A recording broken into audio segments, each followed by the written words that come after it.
Hi everyone, thank you for being here today. So I'd like to invite you to join Miss Cheryl Tham and I for this live talk series on the School of Medicine entitled Embracing Grief and Loss Amidst a Pandemic. Both Miss Cheryl and I are clinical psychologists. We work with the psychology department at IMU and we also see clients. Just a few housekeeping rules before we get started. We have muted the microphones of all attendees. For questions and feedback, please use the Q&A panel. This live talk session will be recorded. Please feel free to share your thoughts in the question and feedback panel as we go along. Ms. Sharon and I will address your questions either as we go along or towards the end of the session, depending on the timing of the question. Let's keep this as interactive as possible. And that's it. So without further ado, I would like to invite Ms. Cheryl Tham to begin. Thank you, Ms. Puvessha, and good afternoon, all of you. It's a pleasure to have you all join us today. Now, before I begin, very quickly, just want to give you an overview of what I'll be talking about in my section. Mainly, we'll look at some relevant facts and figures with regards to the pandemic in a Malaysian context. We also look at some of the changes and the reactions that we've observed in Malaysia so far. And also I'll touch on some basic concepts surrounding grief and loss. Okay, so over here we can see, right, as yesterday itself, the total number of COVID cases in Malaysia was reported to be 9,200 and number of deaths recorded at 125, right? And based on records on the 19th of June 2020, 363 cases were identified as healthcare workers. Yeah, so Jerry Chong, in one of his articles published in Malay Mail on 3rd June, so it reported on a survey that was conducted by recruitment company Job Street. Yeah, it was a survey that was done in May this year involving 5,000 participants. And it showed that 1 out of 5 Malaysians actually, who were previously working, they actually lost their job due to the pandemic. And more than 2 million people are expected to end up unemployed. And also, Gunn, who is the country manager of Job Street, also reported that 35% of Malaysians actually have experienced a salary reduction of more than 30% during the MCO period. Now, just in a nutshell, I would like to invite all of us to actually reflect a bit on the chronology of events that we have experienced from March until now, just within these 5 months. So we kind of started off with an MCO on 18 March. That date will be seared in my mind for a very, very long time. Yeah, so 18 March until mid-May, we observed the nation undergoing MCO, and it got extended 3 times. And I remember, Puvessha, you know, each time it gets extended, we were all just the edge of our seats wondering, you know, how long more will we go on? And without us knowing, it just went on, and we saw ourselves going through eventually, you know, the CMCO, you know, the end of March until mid-April. And then clearly things are not going to die down so soon. And we saw ourselves entering, you know, a period of recovery, movement control order. Things are a bit more settled, but clearly it's not, we are not going back to where we left off in that sense. Definitely not. So many changes have taken place. Yes, definitely. So, I mean, just take a look over here. What are some changes that came with the pandemic, with the MCO, you know, CMCO, RMCO, the whole ordeal that we have undergone so far? We look at business premises, you know, closure, except for supermarkets, right? Grocery stores, convenience store, government premises, you know, unless those that involve essential services, they were all shut down, right? So we came from that to now. Most economic sectors are allowed to operate, but of course observing very strict SOP, right? And that includes social distancing, you know, recording your personal details when you enter each shops, and also temperature check, right? All these very tedious procedures that we're observing. And topsy-turvy, if I think about it, you know, the past 5 months, most of us have been coping, or at least attempting to cope, and unfortunately some of us have not been able to cope so well. And as much as it's unpleasant, undesirable, they were all necessary, yeah, if you think about it, to cope, to curb the spread of COVID-19.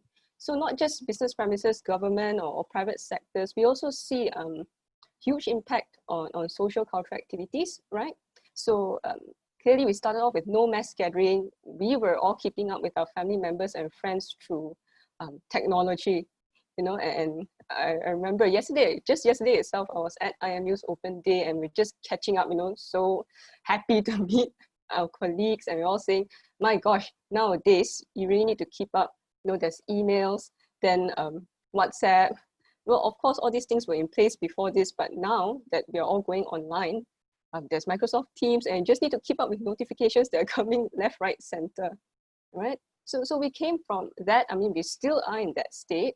And if you remember Hari Raya Adil Fitri this year also, things were done so differently. The celebration was literally COVID-19 edition.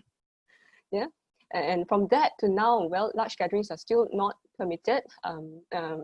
Karaoke centers, theme parks, nightclubs, these are all still not allowed to be in operation, but at least we can go out and meet our friends if we want to, observing strict SOP. But I personally, you know, and I think most of us are still a bit cautious about going out. I mean, Puvi, your baby and all that, you know, I think that there's reservations also about going out. Yeah, definitely. And I sometimes I'm stuck between, I need to introduce to her to so many stimulus that I can't, because the last thing I want to introduce her to is COVID-19.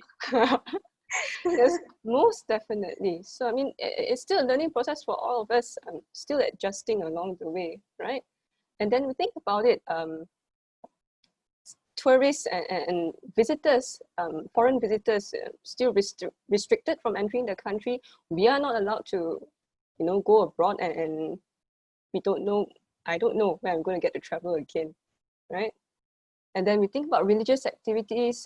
Right? Yes, at the start, you know, congregational or any assembly activities were in houses of worship. That was prohibited until now. At least in green areas that are considered the green zones, it is permissible now. Obligatory prayers and worships and all that are permitted, but limited to a 1/3 of the entire prayer space. Yeah. Then we look at interstate traveling. It was initially not allowed, right? Except for work purpose or for those who need to go home after being stranded in a different state, right? From that to now, interstate travel at least is allowed, but except for zones that are considered red zones. Yeah. Then we look at education institutions, and I think there's something very close to heart for all of us, faculty for at IMU, you know. Of course, not just universities, we see schools, kindergartens, pre-university, skills-based institutions, all that were closed, and we're all adapting to having to learn online, transitioning everything online, and big transitions, not just for students, but most definitely for the teachers as well. Yeah. From that until now, schools have reopened, and it was done in a staggered fashion, and now, as of 1st of July, you know, universities are open to students who need to come back to carry out clinical work, practicals, laboratory work, and also, you know, those who need to use the infrastructure in the institution. Of course, adhering to strict SOP, and we are in fact still urged to carry on with online teaching until the end of the year. And in fact, that probably may not be the end of it. We don't know, right? So sports activities, prohibited initially, right? Until now, at least, you know, individual sports or certain recreational activities, esports, you know, motorsports and things like that are allowed, and you see competitions and tournaments without an audience being allowed. And then what about those Malaysians who return from abroad, you know, mandatory health check, 14 days self-quarantine, all these things are still being imposed, right? So many changes. If you think about it, you know, what are some notable reactions that we have seen to these changes? Yeah. So these are just some newspaper articles that are notable. so far. Of course, not exhaustive. We've seen so much in the past 5 months, but just to pick up a few as a point of reference for us.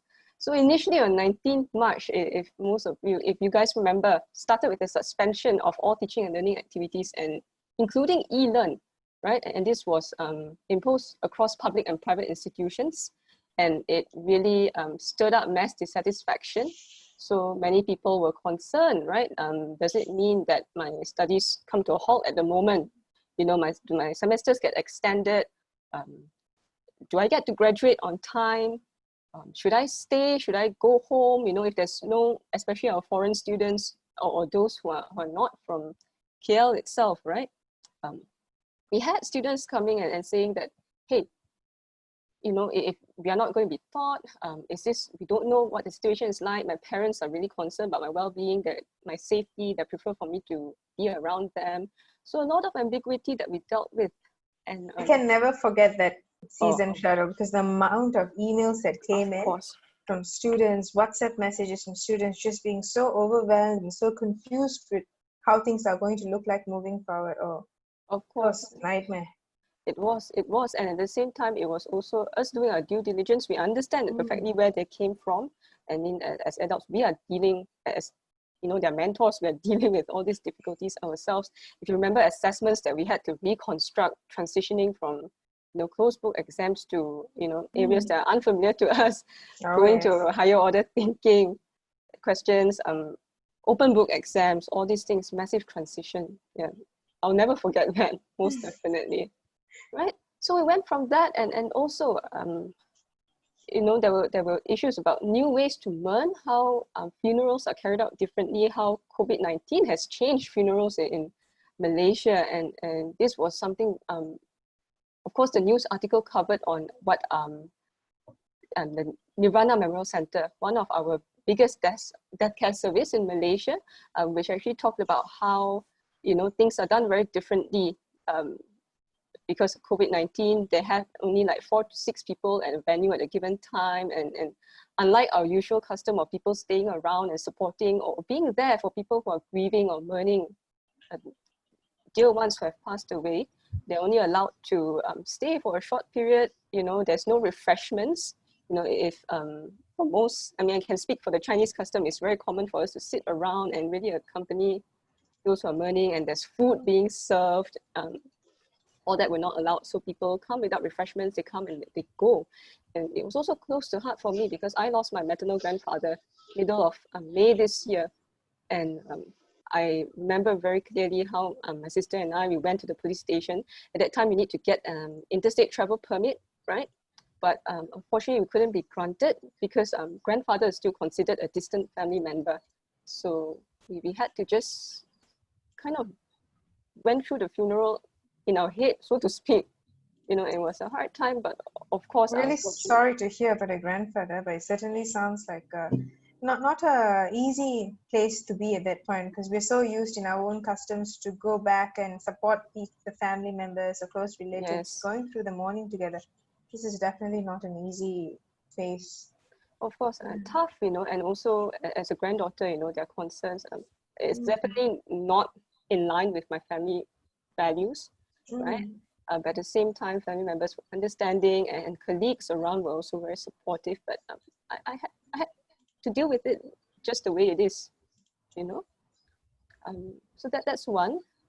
And then eventually on 21st March, you know, we also hear of how only one representative from each family was allowed to purchase daily essentials.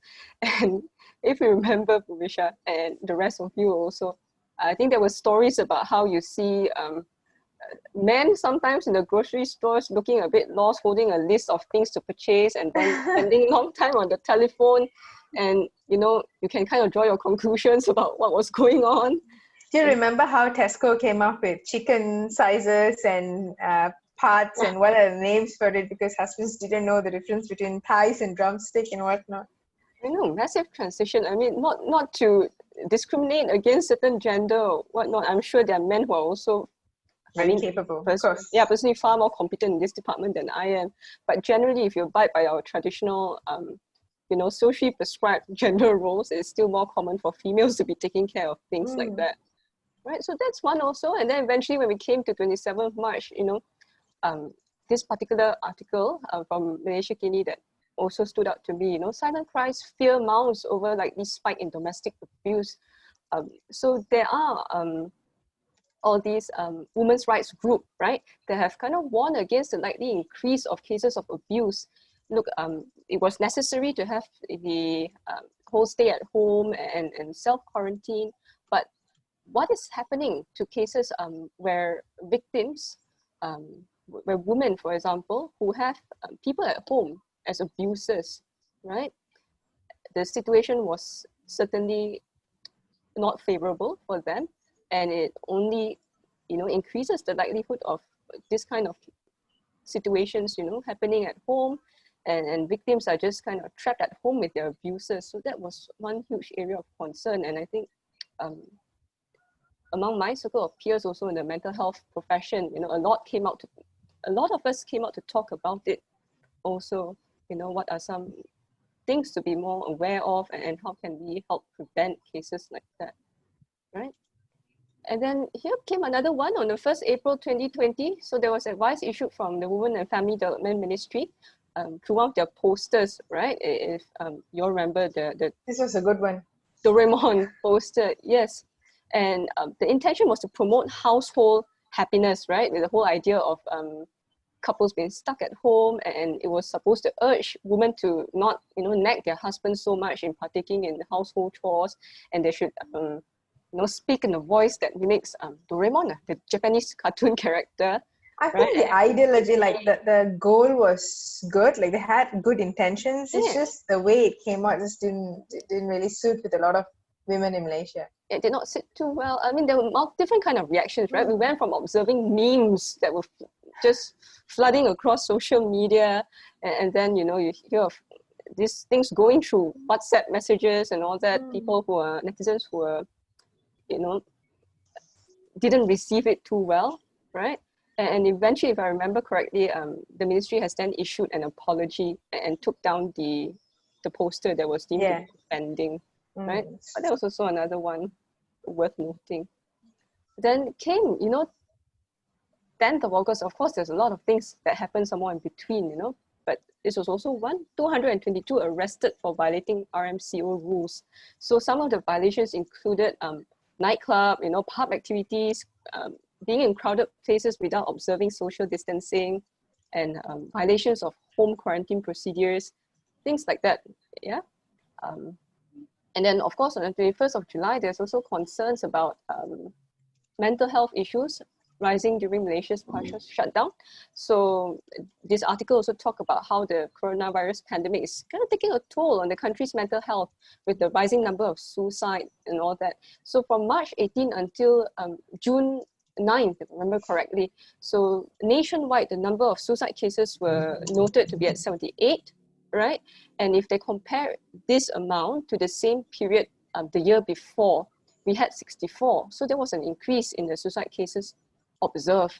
Yeah, so there were a lot of concerns about how this isolation is creating a sense of helplessness and fear, and other mental health professionals also who talked about how all this can lead to, more severe mental health conditions as well. And I think later on, I think just this month itself, we also hear of another case of suicide. The pilot who died because sustained injuries, right, from jumping from his condominium unit. Yeah, and very, very sad, very, very devastating news. And if I remember correctly, also it was stated in the news article that he lost his job 2 months before that. So many, many things have happened in the past 5 months. Yeah. So a very quick question that I'm posing to all of us here. Why do you think people are reacting in this manner? Why are we seeing what we are seeing, observing what we are observing? So if you could quickly, just type it down into the chat box over here, and I'll roll on in the interest of time, but we will come back to it again. So whatever responses that you have in mind, or you have shared, or you've seen other people sharing, just hold that in your mind for a moment and we'll revisit it. Yeah? Okay.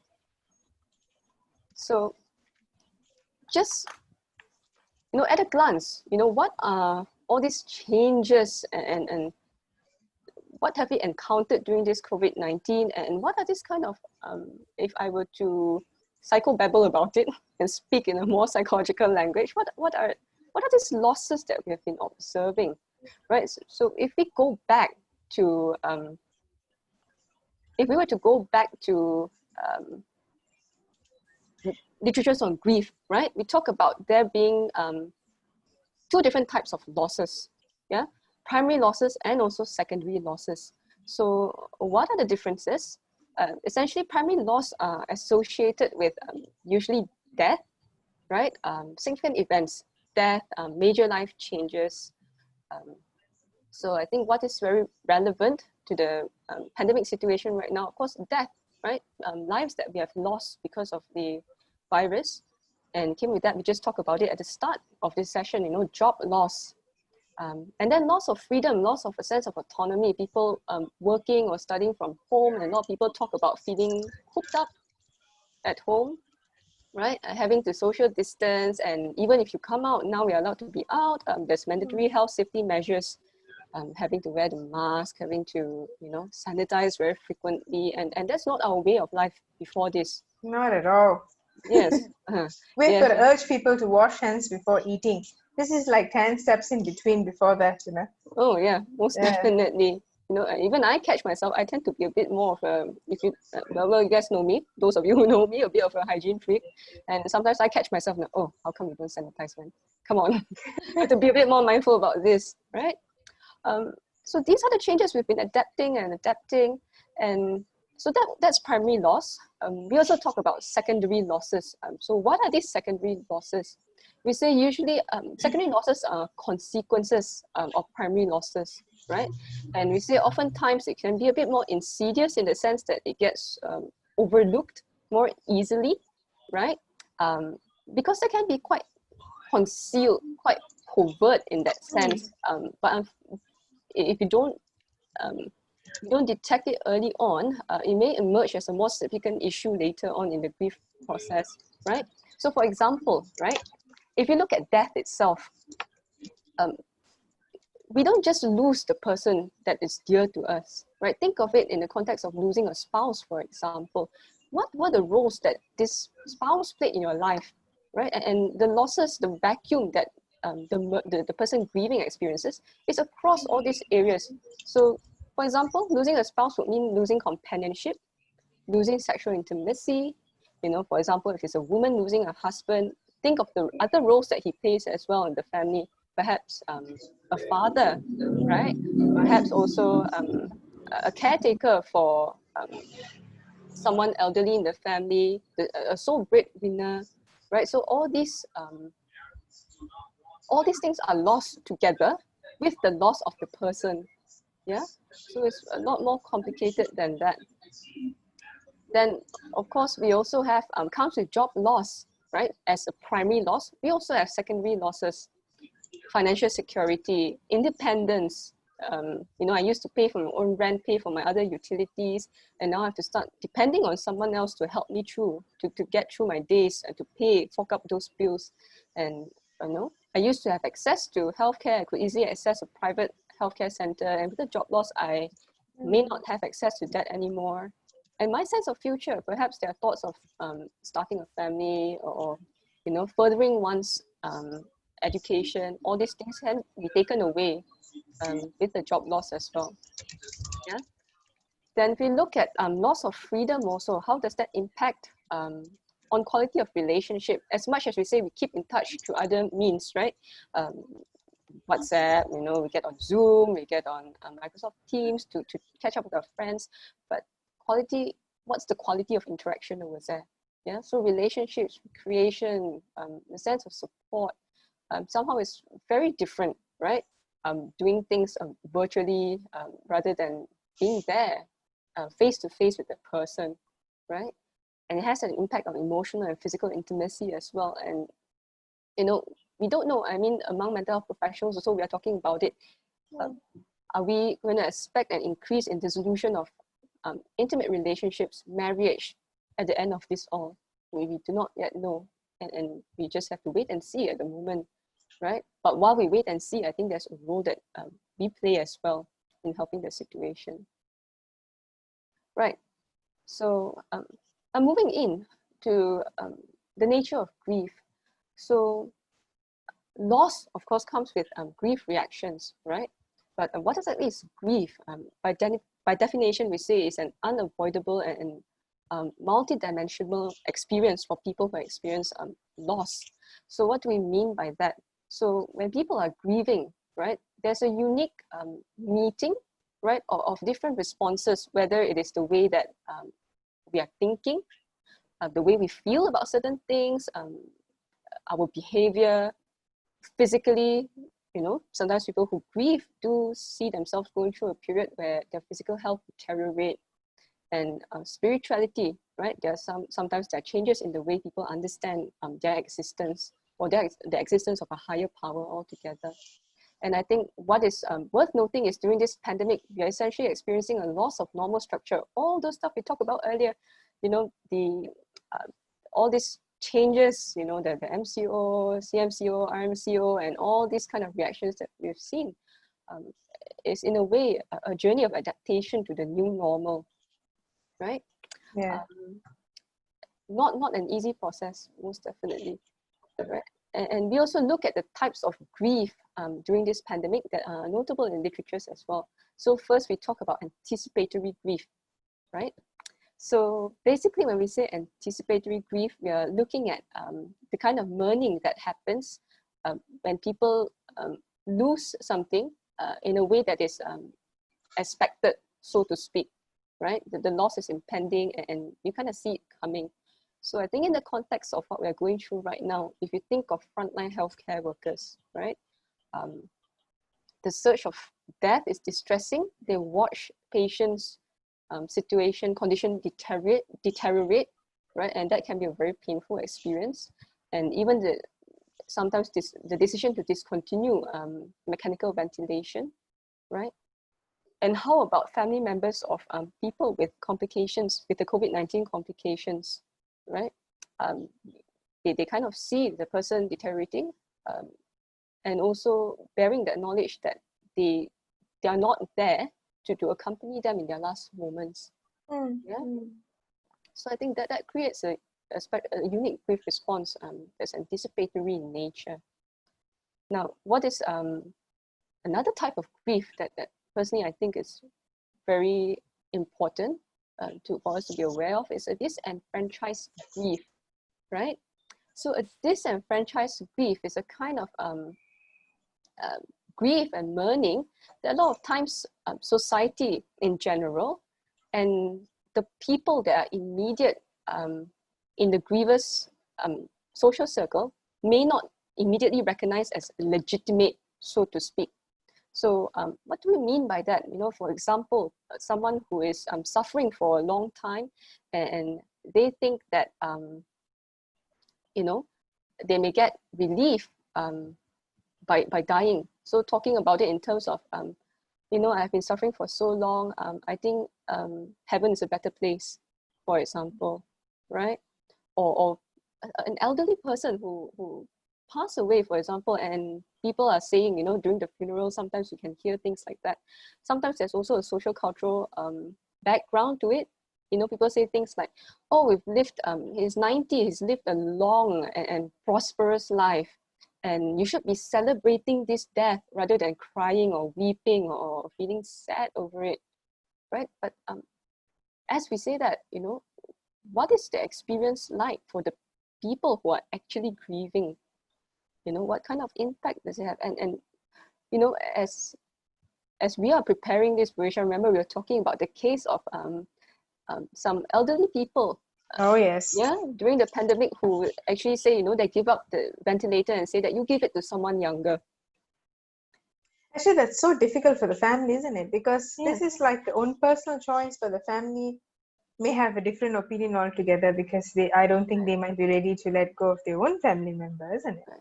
Yeah, and you see some reactions also from the general public. Oh, what a noble thing to do! You know, you should be proud of her and things like that. There's one part of it, but there's also another sort of part that is implicated in the grief process, you know, like what you say, what is it like for the person, you know, the person himself or herself who's dying, and the people around them, you know, what does it feel like? And also earlier on, I think at the very start of the virus outbreak, we hear of, you know, very painful to hear hospitals emptying, you know, cancer patients' wards to make space for patients who are suffering from the coronavirus, because it's more urgent in that sense, right? So at the back of my mind, I'm thinking, if something were to happen to them during this period, like, are they essentially being told that, you know, oh, you've suffered so long, it's expected that this person passes away, and what's more immediate is to deal with patients who have contracted the COVID-19. You know, I think all these things are something for us to think about, right? Difficult. I mean, it's heavy even as I'm talking about it, you know, and most definitely I'm also thinking on the part of the audience who are with us today also. You know, it's a very heavy topic, and towards the end of the session, of course, we hope to check in with you all also. Please do reach out at any point if you, I mean, you're not obligated to stay, so to speak, although we love to have you stay to the end. But if it's too heavy, you feel that you need to take a break, step out and join us again, that's fine. Or you feel that you need to reach out to us after the session, that's fine as well. Yeah. Thank you, Cheryl, for covering that. I think that's really important, to respect each and everyone's process in this whole, whether it is this topic or the pandemic itself. Yes. Right. Okay. So can we go back earlier? Remember, I was asking the question as to what are some of the reasons people, you know, respond in this manner. So yeah, so some of the responses that we have received is that I think there are people who feel that they are unable to control the situation. So Jenny Slim has shared with us that the inability to control the situation, that makes it complicated. Yes. And how plans are put to a standstill. I mean, being in Malaysia, we always plan in advance, especially with holidaying outside of the country. But really, everything has come to a standstill. I think not knowing where this future is going to take us, when is this going to end, how long are we going to be stuck with all this, and this isn't the life that we are used to. But now we're getting used to this new normal. Right. So how long are we supposed to be in this new normal? I think it's that sort of uncertainty is what makes people seem uncomfortable. Yes, I mean, excellent. Thank you so much for sharing that with us, Janice. Like, I think that I can't speak for everyone, but that certainly resonates with me personally also. You know, as I said earlier, it is a new kind of normal. Things are a bit better from where we were at the start of it, right? But that said, we are not going back to where we left off. You know, it is a process of being. Even eventually when things get better, it's going to be a new kind of okay, not the okay like what it was before this whole thing. Can never go back to that, I think. Can never go back. Yes, so difficult, right? So I think that brings us, that is very, what Janice has shared is very relatable to what I'm going to talk about here right now. So this is a Kubler-Ross model. The 5 stages of grief model, a model that we cannot escape when we talk about grief, right? So Kubler-Ross is a Swiss psychiatrist actually, and she introduced her 5 stages of grief model in her book on death and dying, right? Her work is mainly with terminally ill patients, but still it is very much referred to when we talk about grief and loss that is not just limited to death per se. Even I think the changes in the loss in our usual structure, right, is also very applicable. So she talks about grief happening in 5 stages, namely denial, anger, bargaining, depression, acceptance. So I'll start with stage 1 first. Denial, right? So typically when we talk about denial, it's essentially people in a stage where it is difficult to make sense of the loss that's happening. And sometimes as a part of a defense against the sense of loss to help us to survive, people tend to avoid the issue. People tend to respond with confusion, shock, right? So I think a very simple example is if, in the cases of death, right, or terminally ill, diagnosis that indicates a person is terminally ill, sometimes you hear of family members who go, are you sure? I think you mixed up the medical report, or this can't be true. This person that you say died in this plane crash, for example, I think you've identified him or her wrongly. You know, so all these things we say, it is part of the grief response, but then it may interfere with the healing process also if people don't transcend out of this stage, right? Or then it comes to stage 2. People have, that's the anger stage, right? And in this stage, it's very common for people to think, you know, why me? Why was I fired from the job? Why did I lose my job of all people? This thing is not fair. There are other people who are not so deserving of this position. How come they stayed on the job? Why me? It's not fair. So it's common for people to be in a lot of frustration, irritation, anxiety. And I also hear a lot of comparison, Cheryl. There's a lot of people comparing themselves with one another. And yeah. Partly, we say a lot of anger is also an externalizing kind of reaction, right? So all these heavy emotions turn outwards. You get anger responses, right? And somehow it's difficult. It's hard to comprehend what's going on at this stage. And then we also enter a stage of bargaining, right? So sometimes, you know, maybe we find ourselves going through periods like that also when things are really bad. Have we caught ourselves actually kind of making a pact with a higher power? You know, if you turn this situation around, then, you know, I promise that I'll do whatever it takes to be the best person in this world, right? Bargains like that, because the situation is very overwhelming and there's a sense of helplessness, you know, like, how can I turn this around? I want to, but I can't. And in a way, it's also a stage of false hope, we say. Yeah. And I think sometimes if you think of it from the perspective of people who are supporting the person who's grieving also, it's also very difficult to observe people going through this period, right? That kind of helplessness. And sometimes as a helper, you feel helpless helping the person who's grieving as well, right? Because you know very well that there are a lot of times our instincts tell us that it's pretty much a false hope. You're making all these kind of bargains. It's not going to lead anywhere, right? And then there's another stage, the fourth stage listed over here, which is depression. So this usually represents the kind of emptiness that we feel when people feel when, you know, the reality of things are really sinking in. Okay, either this thing, this person I have lost, you know, it is really happening. It is not going to be over. It's not gone, and things are not the same again. I can't recover it. You know, I can't undo it. The loss is there, right? And it's a stage of struggling to find meaning and reaching out to others, kind of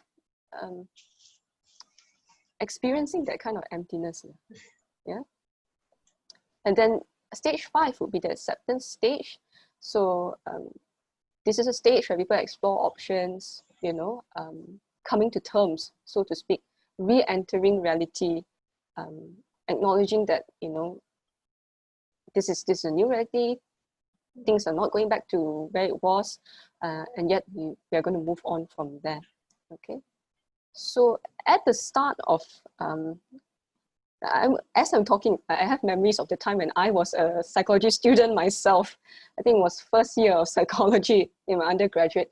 You know, when I look at it, I had in mind my paternal grandfather, who I lost very early on in my life, but someone that I hold very close to my heart, right?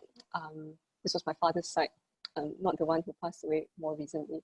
So I was thinking, I don't remember being angry, right? I don't remember going through a period of bargaining either. Is there something wrong with me? Right? Because he passed away of a heart attack. And in a way, it was not that I could recognize it at that juncture, but now looking back, it was anticipated in that sense. He was not well and deteriorated. So I think eventually then it dawned on me, hey, a lot of times, you know, Kubler-Ross's model is often mistaken by people thinking that, hey, does it mean that everyone who grieve will go through this specific linear stages. You know, you must be in denial first, then you'll be in anger, then bargain, then be depressed, and then come to acceptance. But I think the model went through a lot of scrutiny, a lot of criticisms, and people now note that these changes are not linear in that sense, and sometimes people don't experience particular stages either. You know, grief is something very unique. How I feel about a certain loss, how I feel about the pandemic situation right now, having to work from home, may not be the same as how you are feeling it, right? So so it sounds like it's very personalized, right? Like some yes. people can go all these 5 stages one after the other. Some I think can even coexist. Like you could be angry and depressed at the same time, Oh yeah, yeah, and then shift to denial, and then come back to being depressed before reaching acceptance. yeah. So it sounds to me like it's a very fluid and very individual sort of process. Oh yes, most definitely. So I think generally we take this model as a kind of, you know, stage, a kind of model of grief that is most commonly observed, experienced by population who are grieving, but not necessarily in an exacting way like that, because again there are a lot of personal individual differences. You also have to take into account the way the person is coping, the kind of protective factors that they have in their life, right? So complex in that sense. Yeah, right. Then I think what is unique during this pandemic, why are we talking about grief and loss during a pandemic? You know, if there's a Kubler-Ross's model like that, then take it as that. But no, I think why we are talking about it today, right, Puvessha? I think there's something unique about our current situation that we need to recognize as well, and that comes with the pandemic. People don't just experience one kind of loss, right? In our situation right now, sometimes people experience multiple losses, several primary losses, you know, death, job loss, and also the loss of autonomy that we talked about earlier. All these things can happen concurrently, right? And put together, we talk about how primary losses also come with secondary losses, right? And it can look a little bit like that. This is just an example, you know, losing a sense of independence, losing a sense of social connectedness, you know, financial stability, access to necessities and support, having to worry about the loss of life, either one's own life or people around them. All these things can happen together, and it makes the grief process a bit different as well, right? As opposed to, I'm not saying one kind of loss is better than the other. I don't think that's how we weigh it. But what we're saying is that we're looking at several factors that are coming hand in hand like that, and it requires a different kind of attention, right? And another one that I must highlight is also a stigmatized loss. We talk about the loss of life earlier on, you know, job loss and then all the other secondary losses. But something we need to be aware of is also, how about some individuals who actually contracted the COVID-19 themselves, right? And are somehow being blamed for contracting it and transmitting it. And this can actually lead to a sense of alienation. And we wonder what kind of grieving experience they would have and the kind of support network that they have. So we are at the age where social media use is just really rampant right now, and sometimes very nasty things can be said.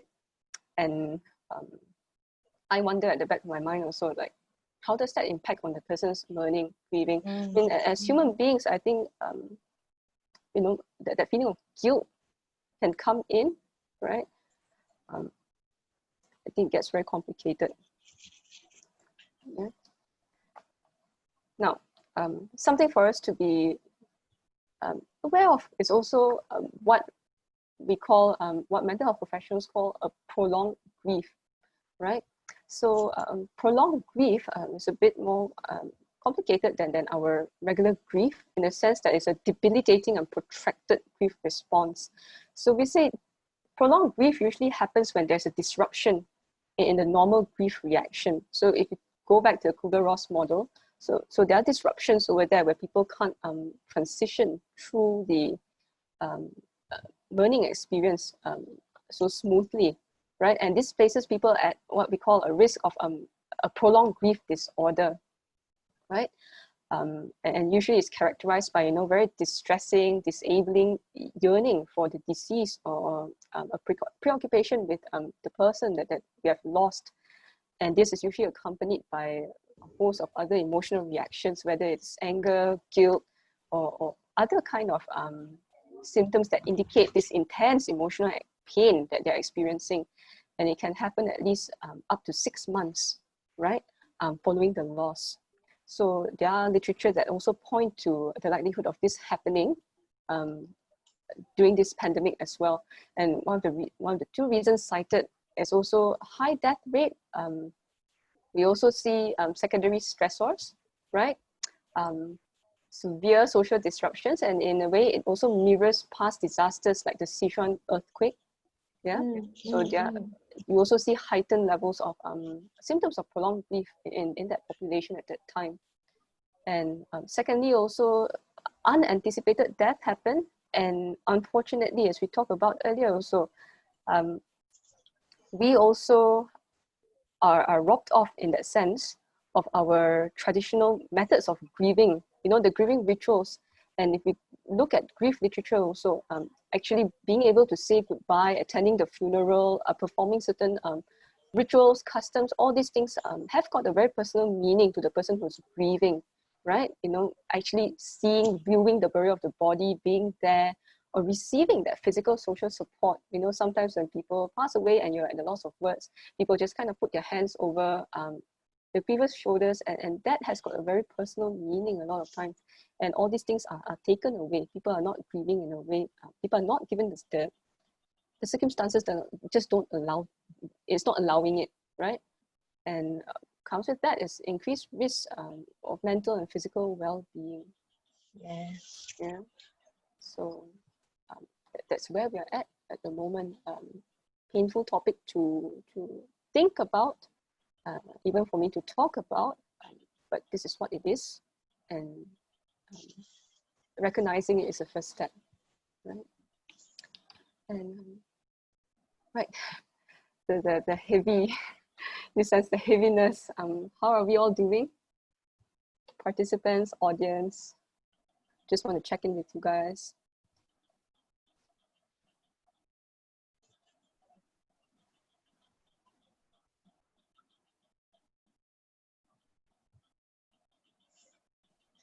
All right. So I think that's all from my part. I'm passing on to Puvessha right now to talk about other risk factors, and also what can we do to help people who are grieving, right? Yeah. Thanks, Cheryl. Thank you so much. And please feel free to share your experiences as we go along. For some reason, this thing is moving on its own. All right, so let's look at some of the risk factors that has come along with this whole grieving process. See, all of us deal with change and adaptation on a very different level. We cannot expect all of us to experience grief, go through the Kubler-Ross cycle the same way as one another. We're all going to be doing it in our own pace, in our own pattern.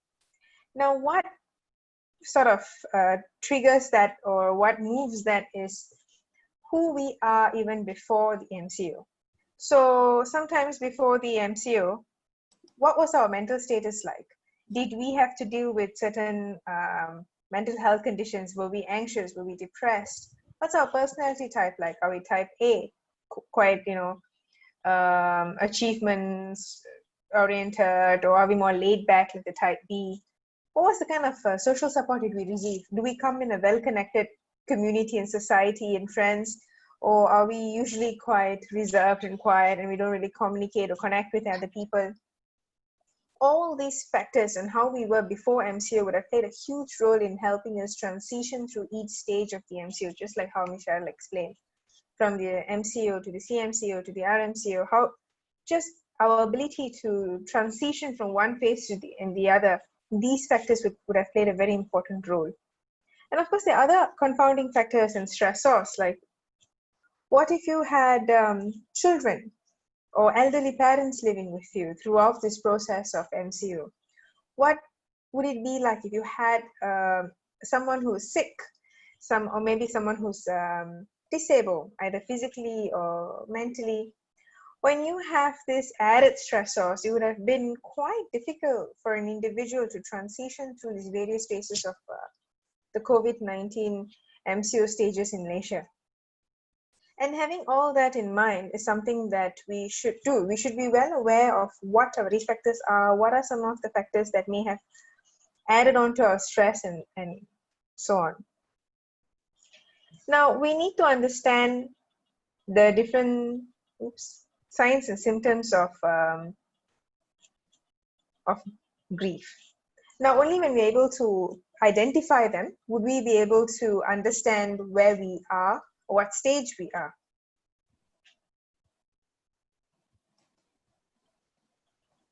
All right.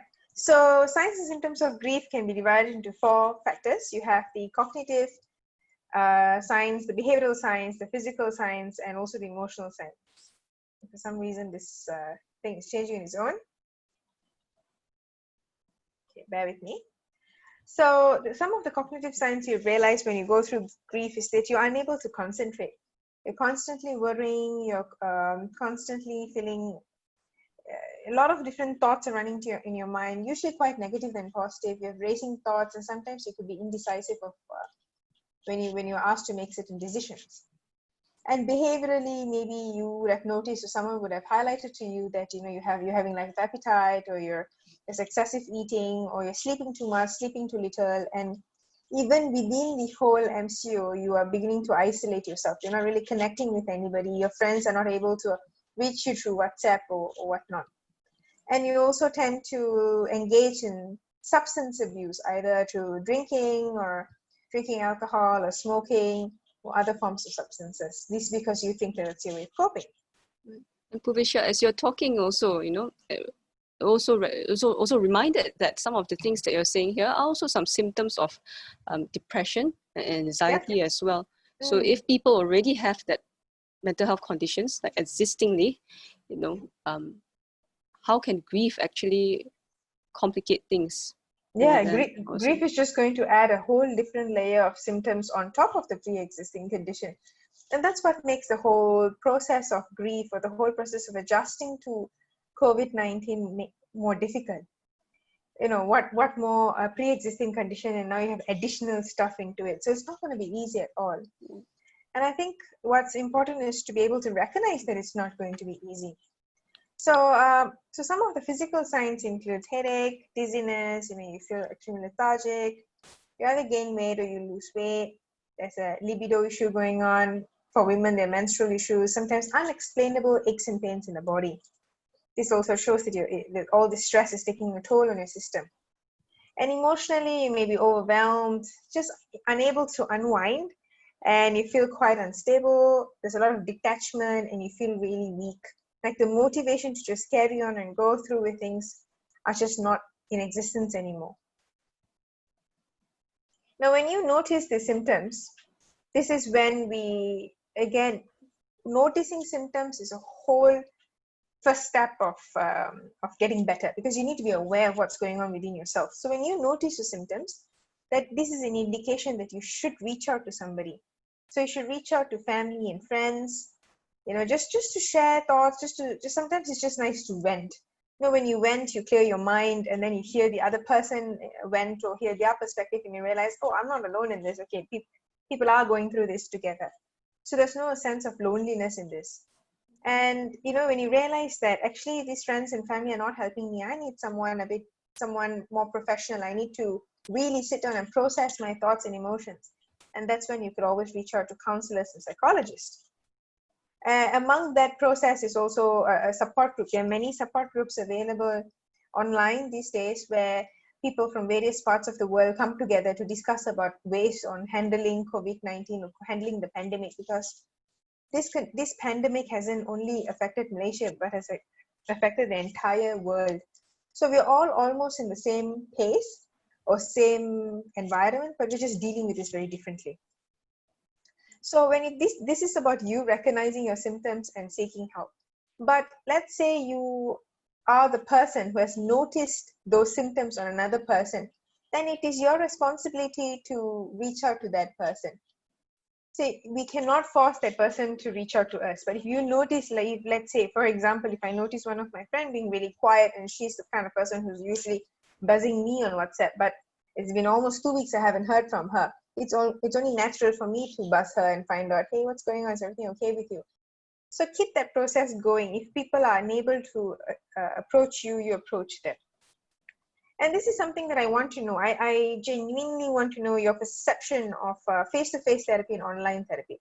Now, face-to-face therapy is something that has been going on for decades, but it's only in other countries, online therapy, they've started online therapy way before us. But in Malaysia, online psychotherapy or even psychiatric appointments and psychiatric consultations and counseling sessions have all taken a more telehealth approach, online approach ever since the pandemic started.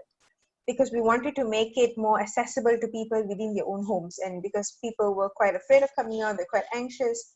So a way to sort of manage this anxiety, we decided to bring therapy into each other's homes. From the phone, a phone is all you need. A phone with internet, of course. But I would like to know, what is your level of acceptance of online therapy? Is it something that you would be more open to? Or is it something that, or would you rather sit down face to face with a therapist? I just want to have a take of where you come from. So please do drop us your opinion in the chat box, yeah?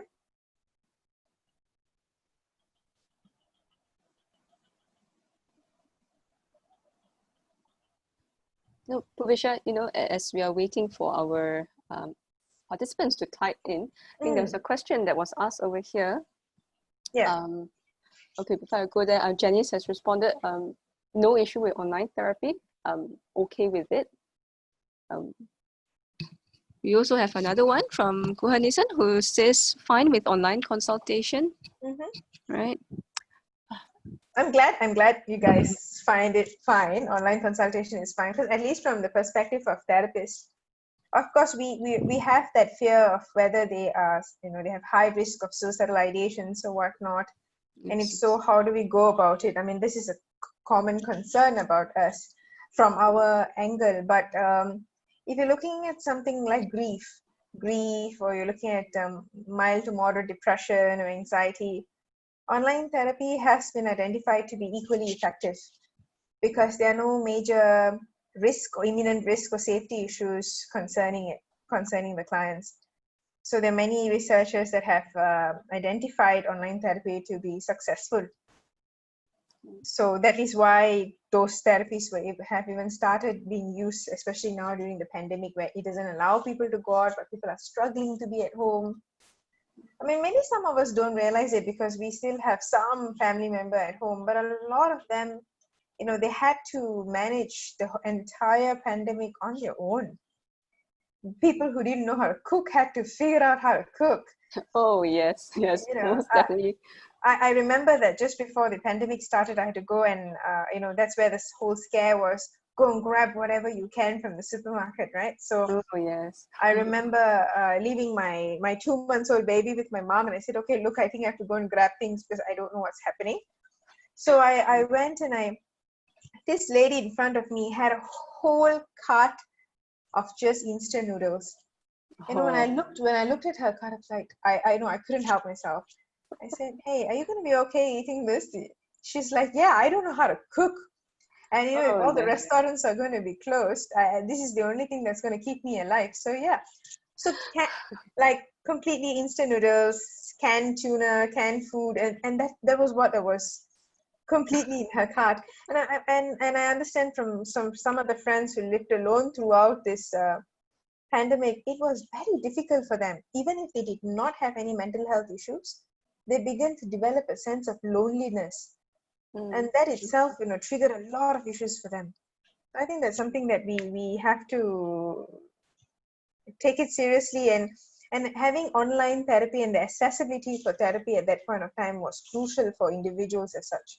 Yes, most definitely. I think, initially there were reservations, I suppose, from the part of the clients or patients. And I think Mr. Alex is asking a very legitimate question.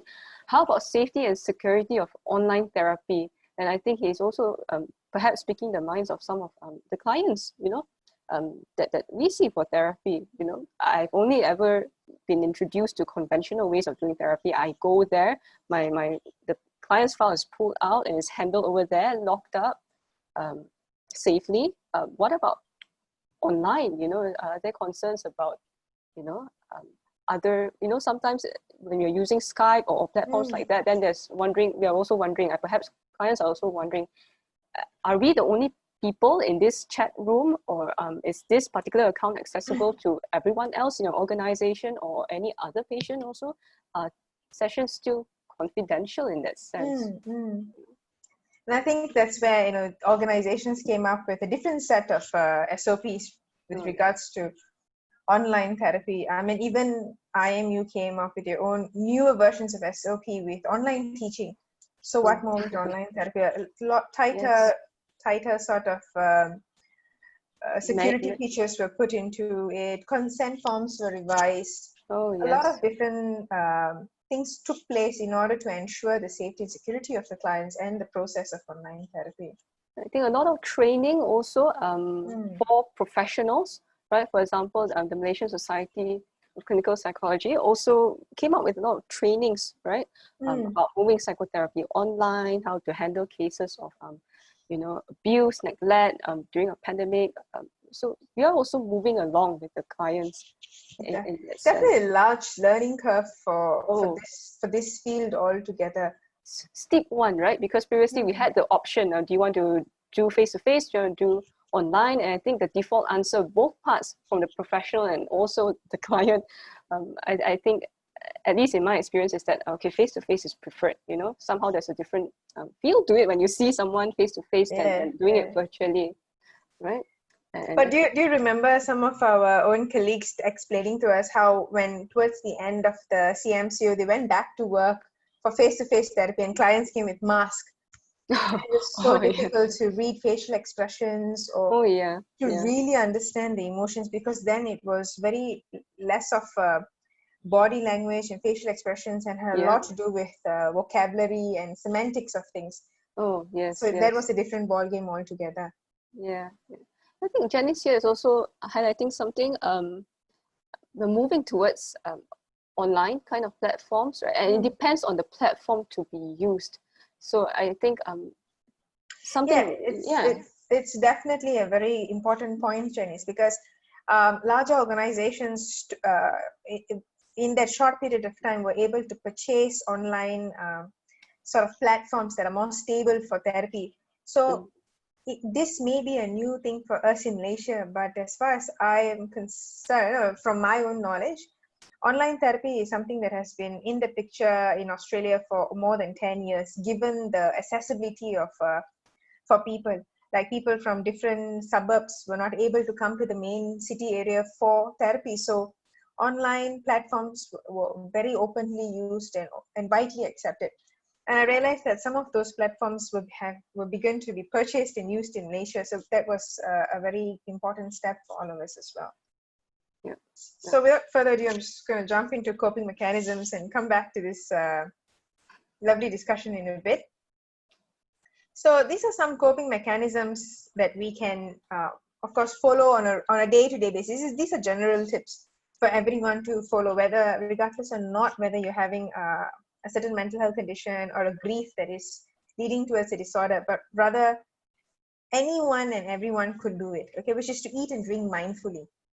Now, this is very, very important because we very often eat and drink without really having second thoughts about it. We will probably be reading our email and eating, watching TV and eating, talking or managing people around us and eating and drinking. But really, do we have the time to sit down, take a deep breath and eat and drink with complete mindfulness?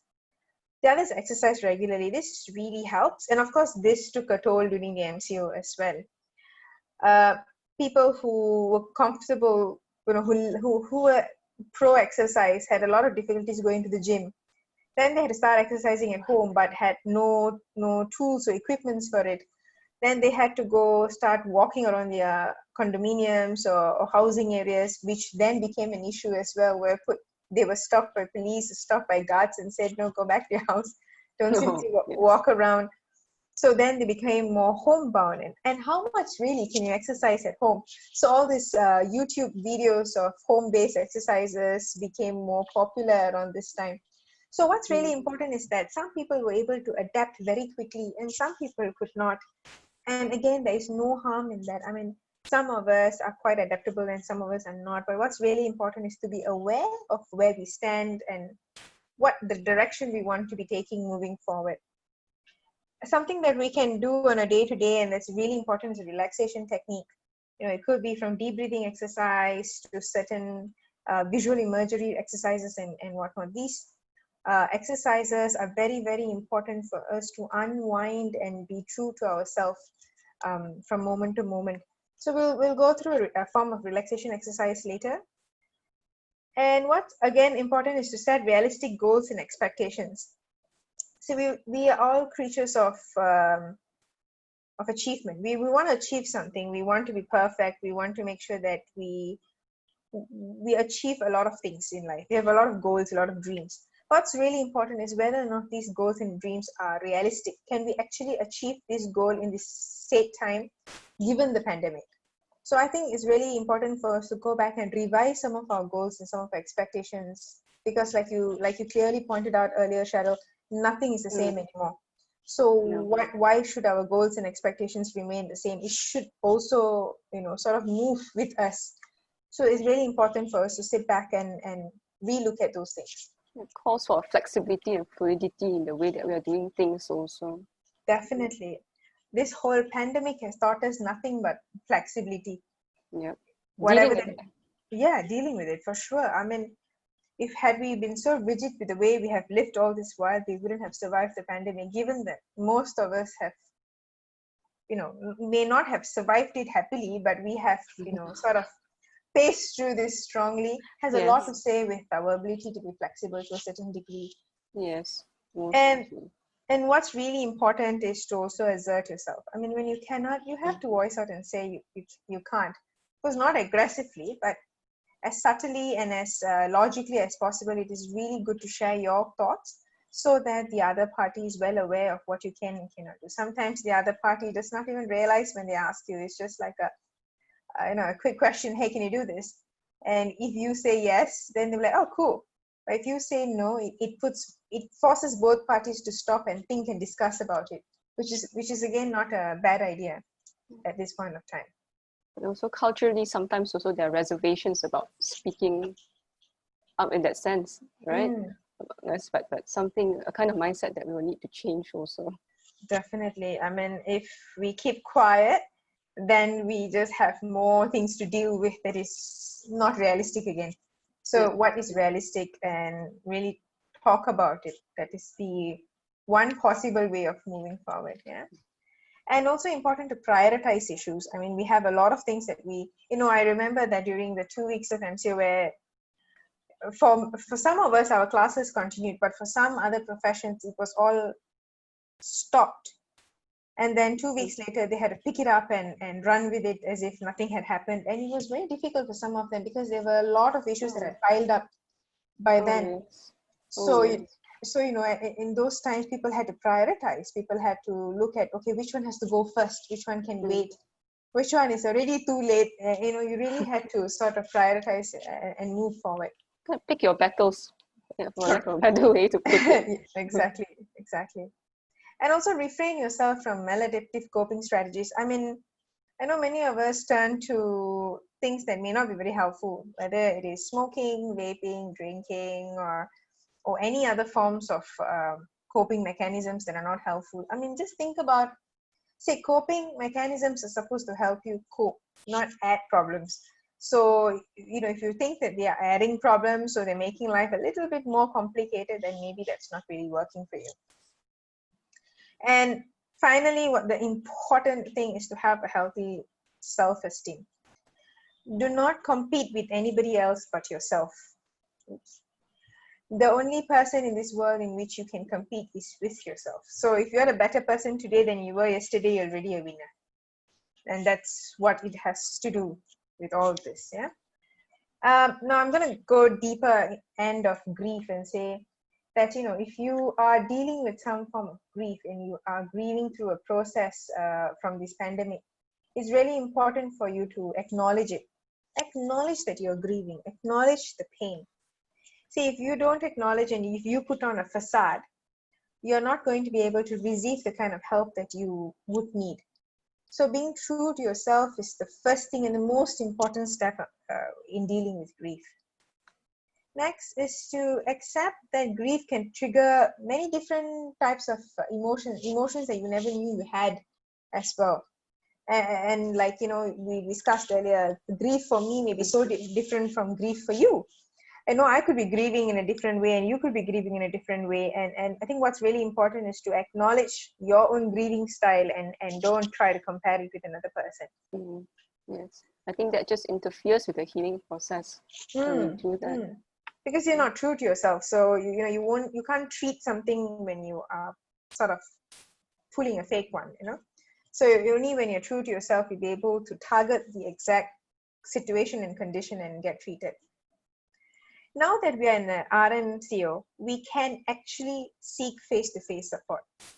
Let it be therapy or let it be even your friends and family. We're no longer stuck to just WhatsApps, emails, Instagram, Snapchat, Facebook. What we actually can go out and meet somebody as long as you're following protocols. So at this stage that we are in, I would say leverage on it.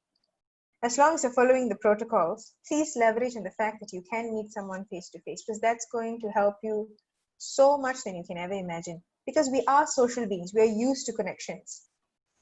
Instead, you will never get the same connection with your best friend over a phone versus seeing them in person. And given the current situation where you can actually meet them in person, why not meet them for a coffee? Meet them for breakfast or brunch or dinner, but really go out. It will help you a lot, because when you share your thoughts with somebody else, you are in a way releasing the stress that you're carrying with yourself. One. Second, when you talk and someone validates you and says, oh my God, that's exactly how I felt, or I can really understand what you're going through. Them saying this on as an automatic response, because they actually genuinely feel it, there would be a sense of relief for you once again. So it's really, really helpful. And you've got to support yourself emotionally by taking care of yourself physically. So, you know what? Go for a walk. I know at least in my condo during the MCO, we were not able to go for walks. It was like completely inside the unit. But now we see people walking around. And in fact, you could have two in one. You could go for a walk and meet your friend at the same time. Invite your friend for a walk around the park or something. And that will hit, two birds with a stone. And also recognize the difference between grief and depression. Like you clearly pointed out, Cheryl, that sometimes the symptoms may be so similar to one another. And yes. recognize that, these are actually different scenarios altogether. When you're grieving, it's slightly more, it's shorter, it's less intense, but when you're depressed, it takes a larger toll on you. And this is not something that you have to decipher this yourself. If you're confused, speak to a counselor, speak to a psychologist, and they should be able to tell you where you're at within 1 or 2 sessions, and that's going to help you tremendously. I think it's very important also knowing when to seek out professional help, right? I mean, if you do suspect that there's an underlying major depression or whatnot, and it's not just a usual case of bereavement, right? Then it is, do reach out for professional evaluation in that sense, right? Because I think this is also a gray area, even in clinical practice, right? Being able to discern between a case of bereavement and also a major depressive disorder, this is also something we as clinicians are very careful about also when we assess and we diagnose. So definitely don't deal with it on your own. That's right. I know if anyone is thinking, how do I decide when I need to go? It's as simple as go and speak to your friends and family. Despite sharing your thoughts and emotions and sharing a bit or two about yourself, you still don't feel the sense of relief that you would have felt at one point of time by talking to them. That's a very clear indicator that you really need to go one step further to seeing a psychologist or a counselor. That is the easiest way to identify whether or not the amount of support you're getting is sufficient for you. Just trust your own instinct. So finally, before we end, I'm going to take you through a very, very simple relaxation technique. And this relaxation technique is something that can be done on your own, wherever you are, and nobody needs to know that you're engaging in this relaxation technique. Of course, the way I'm going to teach you may look like, whoa, everybody's going to know, but I'll also teach you a shortcut through it. Okay, so I'm going to invite everybody, and Cheryl, I'm going to invite you to try this out with me. Okay, Definitely. So basically what happens is when you practice in deep breathing exercise, you have good blood flow around your body, and then you have good oxygen flow. So it really keeps your cells and your tissues and your muscles all regenerated and gets your blood pumping well. That itself will give you a sense of relaxation rather than the feelings of tensed in your body. Right, so with that, Cheryl, I'm going to invite you to place your left hand on your chest and your right hand on your stomach. I can't really see it, my belly's here. Yeah, yep. I want you to inhale. When I tell you to inhale till your belly rises higher than your chest. So your right hand has to rise higher than your chest. Okay, so now this is how it goes. Don't do it yet. Let me go through the steps first. So you have to inhale through your nose. You have to hold your breath, and you have to exhale through your mouth. Now, there are several counts that you can do. Do a count that is suitable for you, but I'm going to stick at about 6 counts. So 6 counts. So when you inhale for 6 counts. You hold your breath for 6 counts, and you exhale through your mouth for 6 counts. All right. So let's try. Inhale. 1, 2, 3, 4, 5, 6. Hold. 1, 2, 3, 4, 5, 6. Exhale through your mouth. 1, 2, 3, 4, 5, 6. Okay, take a pause first. I've got something to add here. So when you feel that when you inhale, hold, and exhale, this is still too fast for you, you can increase the count to 10 counts if you want. But if you think that you don't have the lung capacity for it, then reduce it to 5. So make it to your own suitability. But what's really important is that you inhale through your nose, you hold your breath, and you exhale through your mouth. You've got to do this for 5 counts. And when you inhale, your belly has to rise higher than your chest. And when you exhale, your chest has to rise higher than your belly. So that is the mechanism of it. So I'm going to give you another minute for you to practice this, and I'm going to walk you through it. So ready? Inhale. 1, 2, 3, 4, 5, 6. Hold. 1, 2, 3, 4, 5, 6. Exhale. 1, 2, 3, 4, 5, 6. Pause. Inhale. 1, 2, 3, 4, 5, 6. Hold. 1, 2, 3, 4, 5, 6. Exhale. 1, 2, 3, 4, 5, 6. Okay. So this is a preview of it. In order for you to feel some form of relaxation, a sense of relaxation, you'd have to at least do it for 5 minutes, because anyway, your body needs to reset itself. So you need to allow time for practice and to do it. And the best part is, of course, you don't have to put your hand in your chest, in your stomach, and all that. Once you have get a feel of it, you don't have to do anything. You just sit down, stand, walk, keep your eyes open, keep your eyes shut. Really doesn't matter. What's really important is that you're inhaling through your nose, you're holding your breath, and you're exhaling through your mouth. Do it for 5 minutes or more, as many times in a day as you need it, and you will definitely feel some form of relaxation. I mean, the trick to it is to do it consistently and persistently, right? Definitely. Yeah, definitely. I think that the nice thing about it is that you can kind of do it anywhere, right? In the shower, when you get out from bed, or anywhere. You don't really need any tools to do it. And sometimes, some patients also say that it becomes part of their daily routine in that sense. Right. And once it gets into a habit, you won't really feel like it's like it's work. It comes almost automatically that the moment you feel a bit uncomfortable, it's almost immediate that you start doing a deep breathing exercise. Anyway, it's a good skill to have. So do try it at home. Yeah. And I think with that, we have come to an end.